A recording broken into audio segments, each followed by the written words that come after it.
Remember when George Jefferson strutted into that deluxe apartment and the whole country started humming along?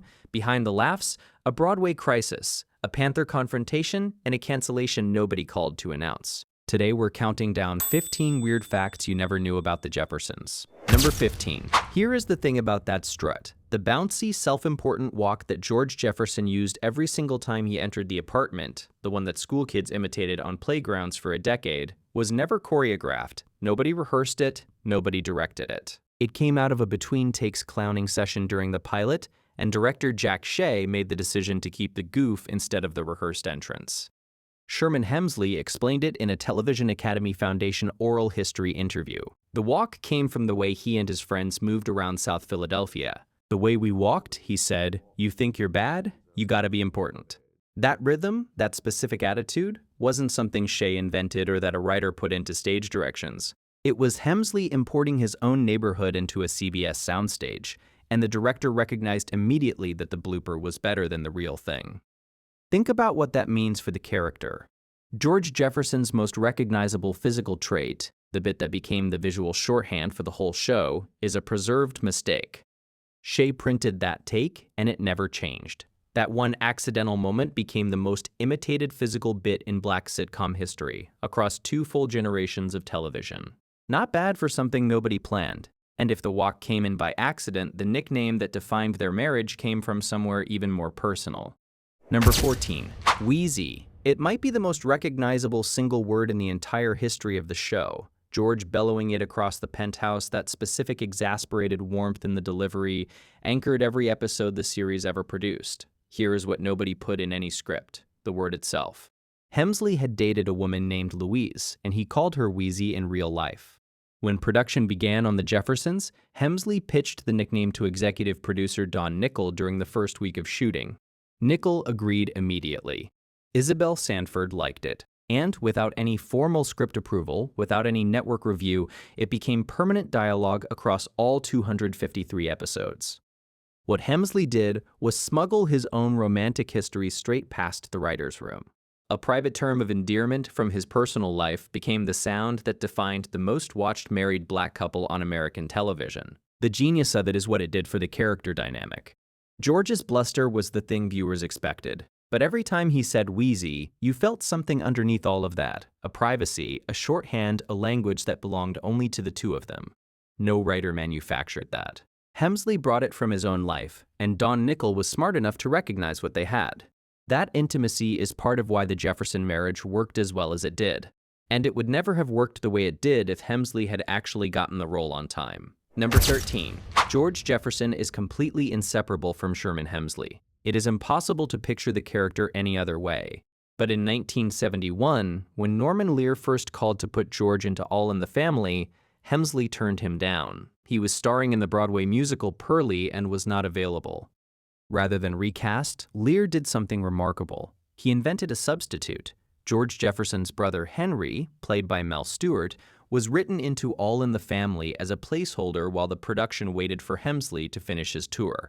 According to Television Academy Foundation interviews, the team had such difficulty even tracking Hemsley down between cities that the search went on for months. Henry Jefferson exists in the All in the Family canon for one reason only: a Broadway scheduling conflict. Once Hemsley finally arrived in 1973, Henry was written out quietly, with no explanation given on screen. Let that sink in.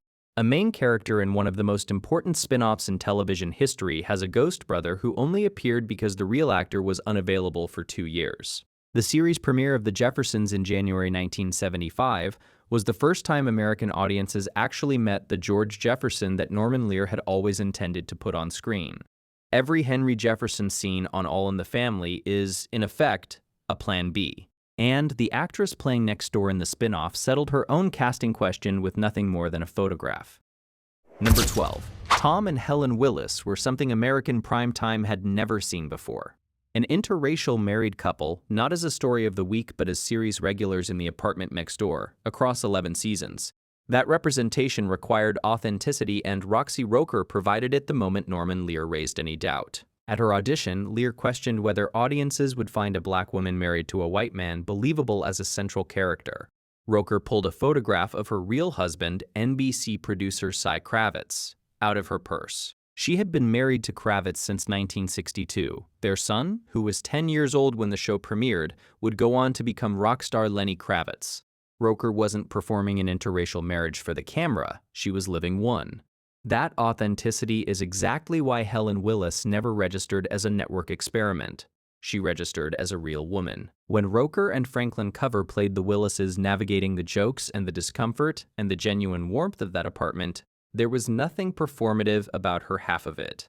That photograph settled the question in the room. It also gave the show something no casting session could manufacture, an actress whose entire personal life was aligned with the thing the show was asking its audience to accept. The Willises became one of the most quietly revolutionary castings in sitcom history. But the show's premise itself only came together after three strangers walked into Lear's office. Number 11. Here is a fact that changes how you watch the show. That deluxe apartment in the sky, the penthouse, the doorman, the maid, the dry cleaning empire, everything that made the Jeffersons different from every other black sitcom on the air was not a creative invention. It was a political correction. Norman Lear wrote in his 2014 memoir, "Even this I get to experience that after Good Times premiered. 3 Black Panthers came to see him. They told him his shows were failing the black community, that every time you see a black man on the tube, he is dirt poor, wears shit clothes, can't afford nothing. They told him he was producing a white man's version of a black family." Lear took the critique seriously. He consulted associate Al Burton and overhauled the planned Jeffersons spinoff entirely, rebuilding the premise around a self-made entrepreneur who had earned his way to the Upper East Side. The affluence was the answer to the criticism. The original spin-off concept had none of those elements. No penthouse, no doorman, no maid, no upward mobility baked into the premise. Every single detail that made the show distinct was added in response to that confrontation. This is one of the most unusual origin stories in American sitcom history. A closed-door meeting with black activists produced the premise that ran for 11 seasons. The premise was a response to criticism, and the theme song came from its own kind of urgency. Number 10. That gospel-driven opening, the 35-voice choir, the horns, fish don't fry in the kitchen, beans don't burn on the grill. It is one of the most immediately recognizable theme songs in television history, and it carries more personal weight than most viewers ever suspected. Jeanette Dubois, who played Willona on Good Times, approached Norman Lear asking to contribute something musical to the new show. Lear handed her a loosely described series about a dry cleaner and let her run. Dubois co-wrote the song with brill-building veteran Jeff Barry, whose previous credits included Be My Baby and Da Do Ron Ron. Dubois sang lead backed by a 35-voice gospel choir. Barry contributed backing vocals. Following Dubois's death in 2020, her daughter Kesha Gupta Fields revealed the song's true origin. Dubois had written it as a promise to her mother that when she obtained a certain level of stardom, her mom would live in a deluxe apartment. The words weren't just describing a fictional family's ambition, they were a daughter's vow. Lear later said he was stunned at how perfectly the song captured the show's spirit before he had even fully explained the concept to her. What she had written was not a commissioned jingle. It was a personal memorial set to gospel, and it was the first thing America heard every single week. The song promised an apartment in the sky. The apartment itself, though, was never actually in New York. Number 9. Every week, audiences watched the Jeffersons navigate life on the Upper East Side of Manhattan, the skyline view, the sophisticated building, the sense of a real New York City high-rise humming around them. None of it was New York. Every interior scene across all 253 episodes was built and filmed at CBS Television City in Hollywood. The show used the classic Norman Lear multi-camera videotape format in front of a live studio audience, and the cast almost never traveled east. The exterior establishing shots you see are of Park Lane Towers at 185 East 85th Street in Manhattan. 2 seconds of stock footage bolted to a Los Angeles soundstage for 11 years. The craft that made the illusion seamless every week belonged to editor Larry M. Harris, who took home the Emmy for Outstanding Videotape Editing for a series in 1983. He was the invisible architect of a New York that was built entirely in California. This was not unique to the Jeffersons. It was how Norman Lear's entire sitcom operation worked. But there is something worth sitting with when you realize that the deluxe apartment in the sky that defined a generation of black aspiration on television was located on the Fairfax and Beverly corner of Los Angeles. The building was real. The apartment was a set. The maid who answered the door every week almost wasn't a series regular at all. Number 8. Florence Johnston is one of the great comic characters in American television. Every week she opened that door and delivered a line that stopped the room cold. The character feels completely lived in, completely specific. What makes it even more remarkable is that for the first 2 seasons, Marla Gibbs treated it as a side gig. Gibbs was booked for a single guest spot in the 1975 pilot. One line brought the house down, and producers signed her as a recurring guest. She kept her reservations agent job at United Airlines for 2 full seasons, working the CBS soundstage by day and the airline by night. CBS eventually asked her to take a leave of absence. She did not achieve series regular billing until season 4.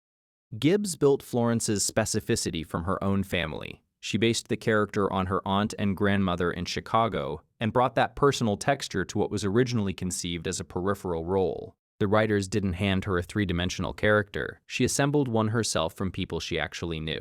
One of the most iconic figures in Black sitcom history was hedged as a backup for 2 years by an actress who was prepared to walk away from Hollywood entirely if the work dried up. Every season 1 and season 2 Florence scene is a performance by a woman with a punch clock waiting somewhere else. Gibbs was treated as essentially disposable. The actor playing Lionel was replaced without a single word of explanation. All right, we're at the halfway mark, and things are about to get even wilder. Before we hit the top 7, I want to hear from you. What's your favorite Jeffersons moment? Drop it in the comments. And if you're enjoying this, smash that like button and subscribe. It really does help the channel grow. Number 7. One of the most quietly bizarre facts in the entire run of the Jeffersons is the Lionel situation. Lionel Jefferson is a main character for 11 seasons, and yet he inexplicably looks like a completely different person starting in season 2 with absolutely no explanation offered to the audience. That is because he was a completely different person. Mike Evans, the original Lionel, co-created Good Times with Eric Monti and played Lionel on All in the Family. He carried the role into the first season of The Jeffersons. Then, according to Jimmy Walker's Television Academy Foundation interview, Evans cornered Norman Lear at a Christmas party and demanded more screen time. Lear's response was immediate. He asked accountant Alan Horn whether Evans could be released from his contract. When Horn said yes, Lear told Evans that same night, "Okay, Michael, you're gone. Thanks." Opera-trained Damon Evans, no relation to Mike, stepped into the role in fall 1975 and played Lionel through early 1978.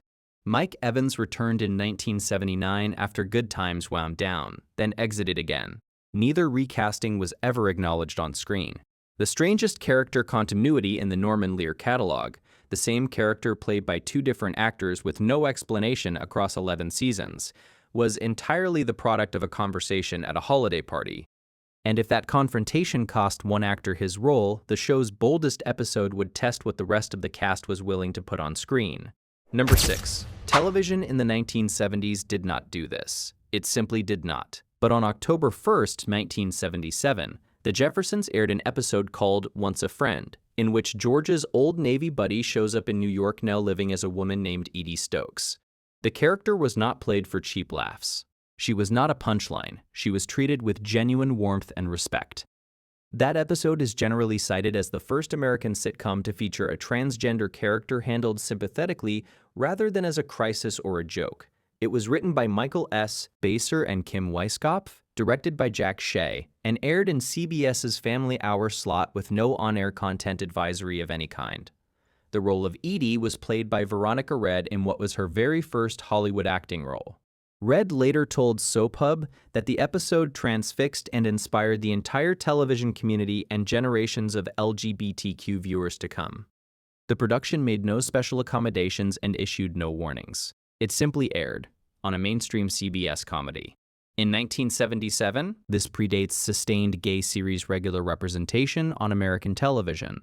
It predates the very special episode genre of trans storylines that would arrive in the 1980s and 1990s. A Norman Lear sitcom went somewhere prestige cable drama wouldn't go for another 3 full decades.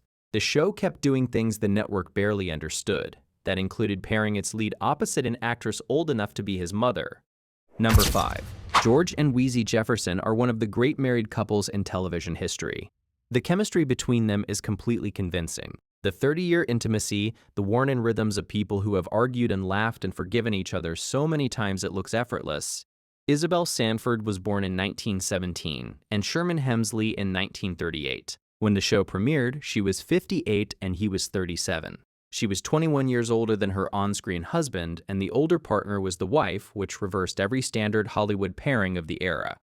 When All in the Family director John Rich introduced them on the set, Sanford later told the Television Academy Foundation that she looked at this little man that I could have squashed like a bug, and genuinely could not see how they would ever work as a couple. Hemsley, who weighed 135 pounds, recalled that Sanford had expected someone physically imposing, and he was clearly not it. What happened over 11 seasons is that they built something real. Their friendship grew through the run, and they continued working together in commercials, stage shows, and public appearances well into the 2000s.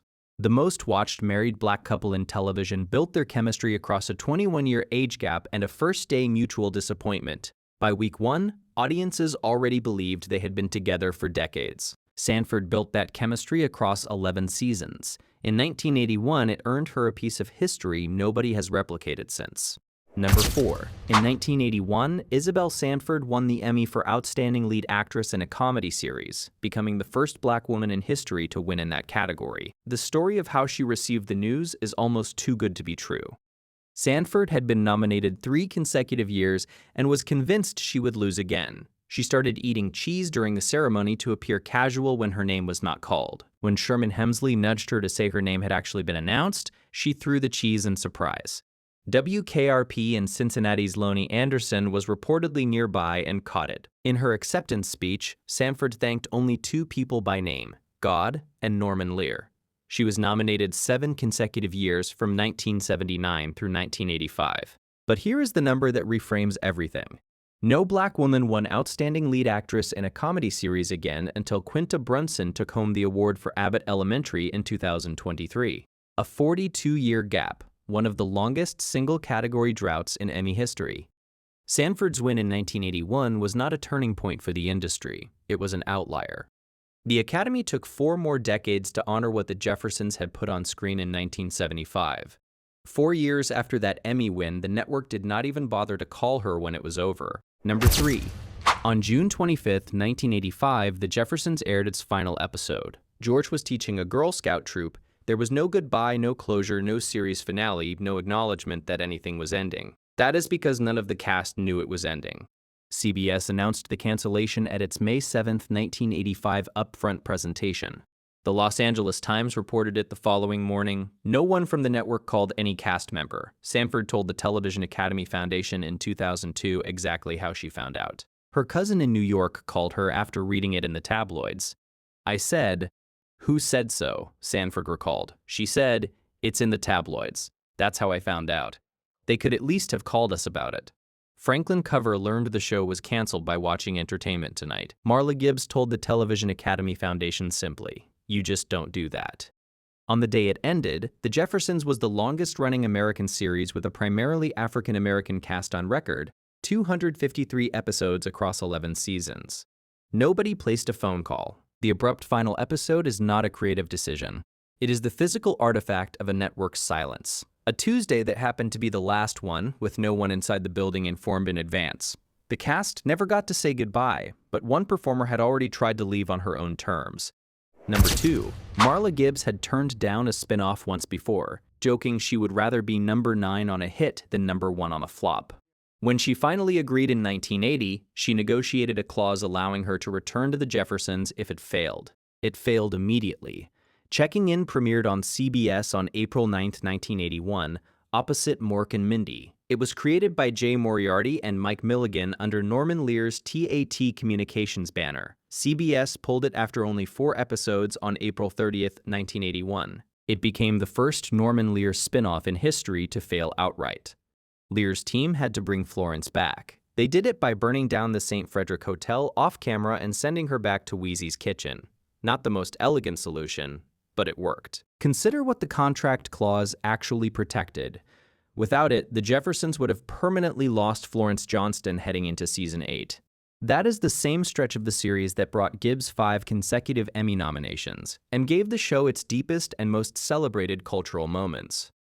One clause, negotiated by an actress who had spent 2 seasons keeping an airline job as a backup, saved the character that anchored the show's final and most celebrated years. Every Florence scene from 1981 forward exists because of a contract clause and a fictional hotel fire. And the man who built the whole show only got the idea because someone told him he was getting it wrong. Number 1. Everything about the Jeffersons, the penthouse, the doorman, the maid, the dry cleaning empire, the whole moving on up promise, feels like a creative invention.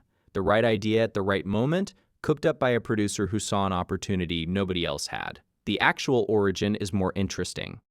Norman Lear wrote in his 2014 memoir, Even This I Get to Experience, 3 Black Panthers came to see him specifically to tell him he was failing. They told him his shows were nothing but a white man's version of a black family. They told him that every time you see a black man on television, he is poor, wearing cheap clothes, unable to afford anything decent. Lear listened. He consulted associate Al Burton and overhauled the planned Jefferson spinoff from the ground up, rebuilding it around a self-made entrepreneur who had already made it. The affluence was the answer to the critique. The original spin-off concept had none of the elements that made the show what it became.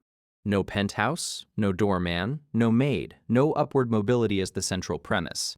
Every distinctive detail was added in response to that confrontation. The Jeffersons is the only major American sitcom whose defining premise was the direct result of a real-world challenge from black activists who told the creator he was getting it wrong. Every scene in that apartment is happening in a space that only exists because Norman Lear listened.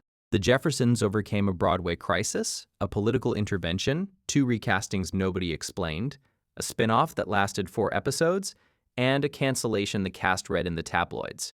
George's walk was a blooper. Weezy was a personal nickname. The theme song was A Daughter's Vow. The apartment was a Hollywood soundstage, and the entire premise was a political correction made by a producer willing to hear that he was wrong. None of the 253 episodes were guaranteed by design. They were improvised, renegotiated, and held together by people who cared more about what they were making than the network did. If this video surprised you, drop your favorite fact in the comments. Like, subscribe, and share this with someone who loves the show as much as you do. And as always, Weezy. We'll see you next time.